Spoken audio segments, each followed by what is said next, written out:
Yeah, Fred. Well, I can say that the regional rail is still suspended today. It won't resume service until tomorrow, but buses are running. And as of just a few minutes ago, I got the latest update from SEPTA. 36 bus routes are now in service.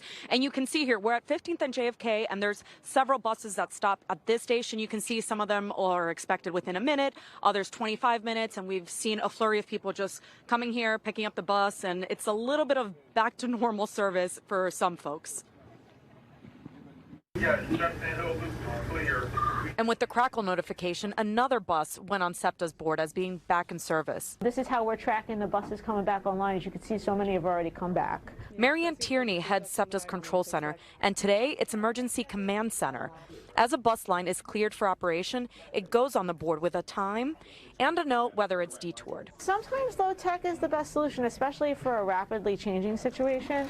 And so this works. You know, we have a single snapshot. That information is then supposed to go onto the SEPTA app, but Tierney admits not every update can go on there. Our technology is a little older, and so there are some disconnects between, you know, what you would expect in 2025 and what we can actually deliver in terms of our systems because they're old. SEPTA suggests riders check the website first. What was more high-tech is the electronic board by which SEPTA officials monitor the various rail, subway, and trolley lines. When you look at this right now, any concerns there for you? Just a less amount of trains than we normally have. That's my main concern. But our infrastructure is stable. Our signal system is working. The tracks are in good shape.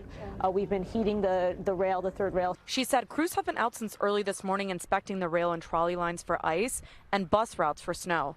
Tierney hopes service will be fully restored soon, although it wasn't clear if that's going to be by Tuesday morning. There's a lot of variables that affect whether or not we can fully restore service, and I don't want to be so bold as to say we're going to have everything on tomorrow morning and like overpromise and underdeliver. Now, the subway lines have been open throughout the storm. They were still in operation today. However, they were on reduced service, and part of the reason was because some of the operators couldn't get into work because they normally take public transit. So it was a little bit of an irony there. And Tierney says they actually had to go and pick up some of the operators so that they could have some of the subway lines running. And that's also in part why they weren't able to get the regional rail back in service today.